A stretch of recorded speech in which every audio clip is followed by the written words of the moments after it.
Con la mano en la chiquita. Chiquita. Con la mano.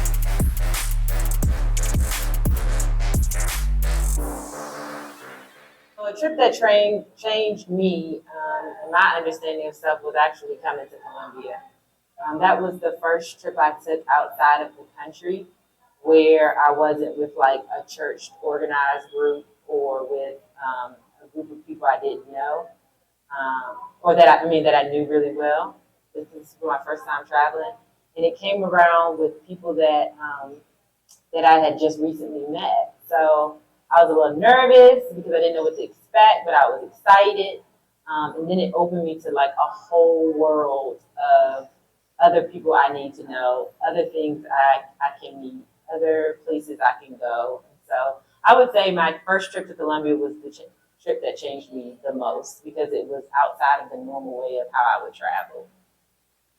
What impacted me to want to travel was I was living in Tampa, Florida, and I had gotten a divorce, or my husband and I were in the process of separating. I was very stressed out about the marriage and all the things that we had experienced. And so I lived in an area in Tampa where there were a lot of Cuban descendants, and they would really embrace me. They didn't speak a lick of English, but they always had food. When I would be walking my dog, they would invite me over, spend time with them. They really gave me the community that I was seeking for when I was, really hurting from the loneliness of being in a bad marriage. And so when that happened, I I I started, I didn't know enough Spanish to communicate with them, but we still communicated with what we did know in English and what I did know in Spanish. One day I was there, and a lady from Colombia came over, and she spoke perfect English. I didn't know she was Colombian, and so she told me she was a former teacher, and she taught Spanish or she taught English in Colombia. And so she said, well, if you really want to learn Spanish, I'll help you learn Spanish. And so I started classes with her just so that I could be able to talk to the people that I was interacting with, that family who kind of embraced me and took me in, and really changed my view of the language. I never wanted to learn Spanish in school. I studied French for 12 years. So I always thought I would go to a French-speaking country, but because I lived in Florida and most of the people spoke in Spanish, I felt like I was missing out on connection with other people. So during the pandemic, I was, um, I was, we were all working remotely. My job had went fully remote at that time, working from home, and I was still doing the classes with the Colombian friend that I newly made through my Cuban family that had taken me in. And so she said during February, she said, "Hey, Evie, I'm going to Ibagué in Colombia.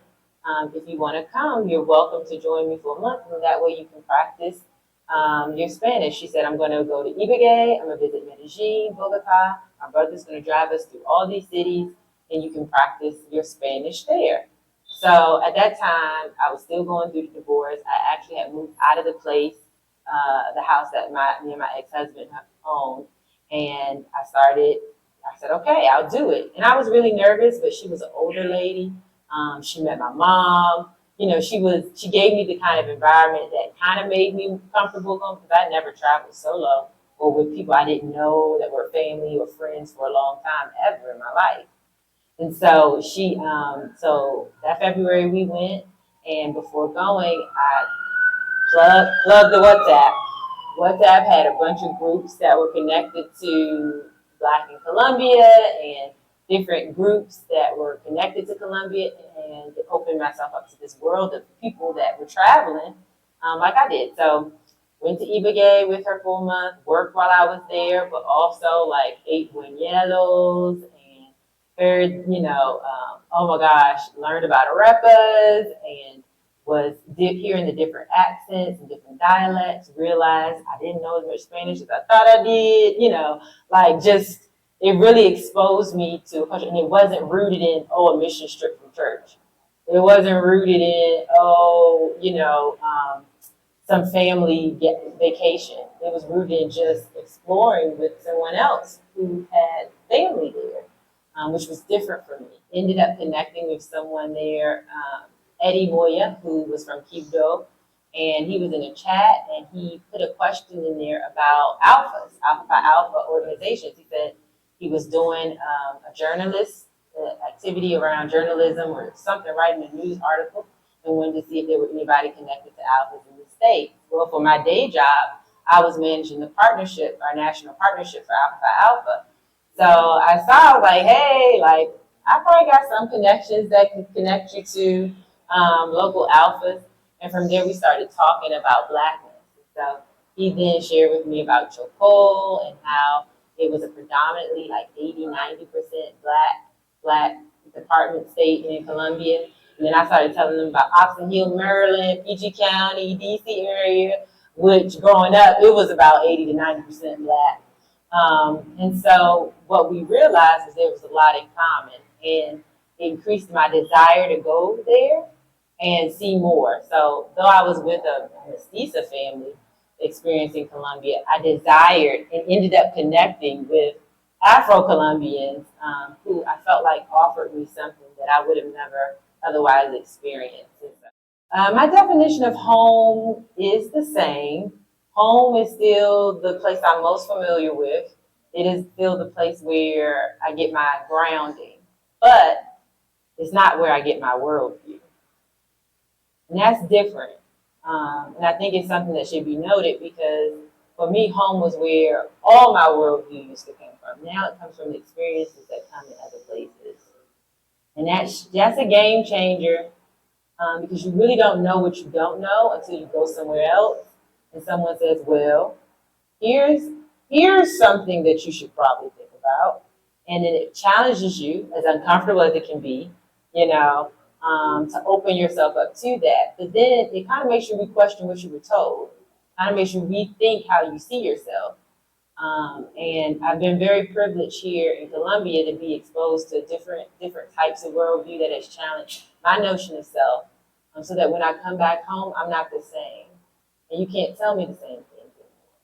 And I can't live the same way back home anymore because I know something different now. And it's not as uncomfortable as it was before because I've seen something different. So it's just the power of exposure.